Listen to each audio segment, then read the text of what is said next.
Sabe aquela situação que parece não fazer o menor sentido? Quanto mais a gente se doa, quanto mais a gente ajuda alguém, mais parece que essa pessoa fica, sei lá, com raiva? É uma coisa bem contraditória, né? Pois é. Hoje, a gente vai tentar desmontar esse quebra-cabeça e entender por que, às vezes, um ato de pura bondade pode acabar gerando um sentimento tão inesperado. Essa é a pergunta de $1 milhão, e é uma que dói, né? A gente estende a mão, oferece um apoio que vem do coração e, de repente, é como se toda aquela gratidão inicial simplesmente evaporasse.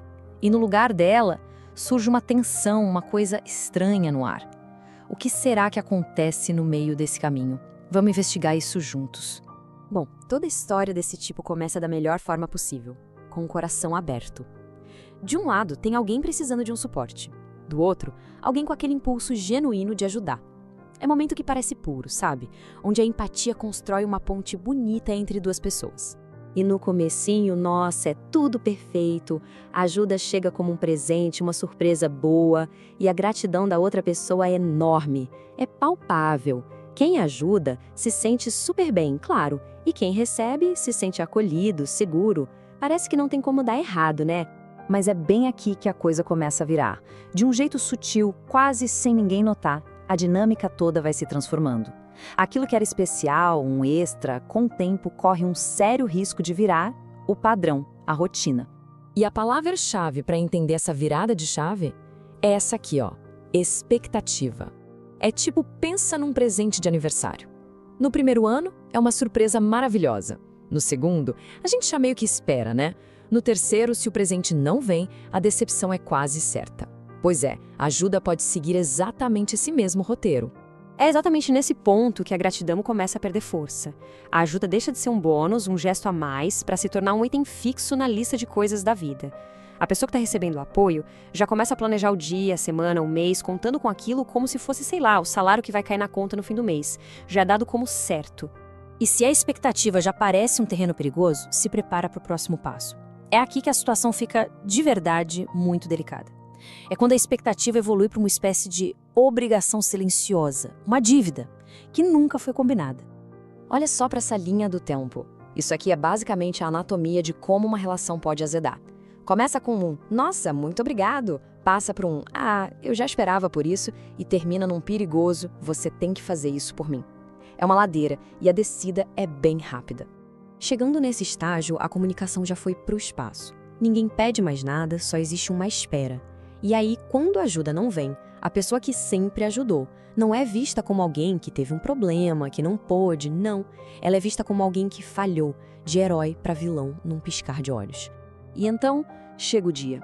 O dia em que a pessoa que sempre disse sim, por alguma razão, precisa dizer não. O que acontece? A reação, com certeza, não vai ser das mais compreensivas. É uma virada de 180 graus impressionante. A mesmíssima qualidade que colocava a pessoa num pedestal, a generosidade, é a que agora a joga no chão.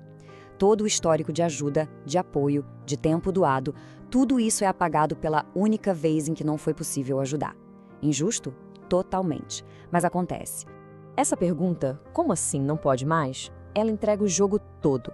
Ela mostra que na cabeça da outra pessoa, aquela ajuda já não era mais uma escolha, um favor. Já tinha virado um dever. A recusa não é vista como um limite de quem ajuda, mas como uma ofensa pessoal, quase uma traição. E o final dessa história, na maioria das vezes, é o rompimento. Quando a torneira da ajuda se fecha, a relação, que talvez só estivesse sendo irrigada por essa ajuda, seca e morre. E o mais irônico é que quem fica com o sentimento de abandono é justamente quem mais se doou. Mas calma aí. Se o problema não é o ato de ajudar em si, então qual é o problema? É agora que a gente precisa aprofundar um pouco mais, porque a verdadeira questão não está no ato de dar, mas em como a gente dá. Vamos deixar isso bem claro, para não ter dúvida. Ser uma pessoa generosa não é um defeito. Ajudar é uma das coisas mais nobres que existem. O problema nunca foi a bondade. A questão é a base, a origem dessa ajuda. E aqui está o pulo do gato.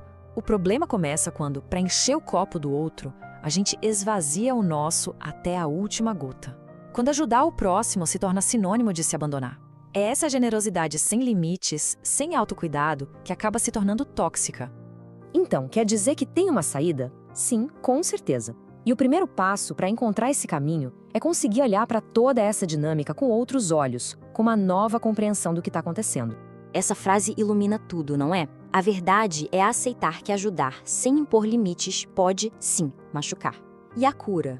A cura não é parar de ajudar, de jeito nenhum. É aprender a ajudar sem se anular no processo. É encontrar uma forma de ajudar que honre tanto quem recebe, quanto e principalmente quem dá. Esse pensamento super poderoso é da Diziane Alves, que nos mostra que o autoconhecimento é a chave para a gente construir relações mais saudáveis. Que essa reflexão sirva de inspiração para sermos generosos, sim, mas também para sermos nossos maiores cuidadores.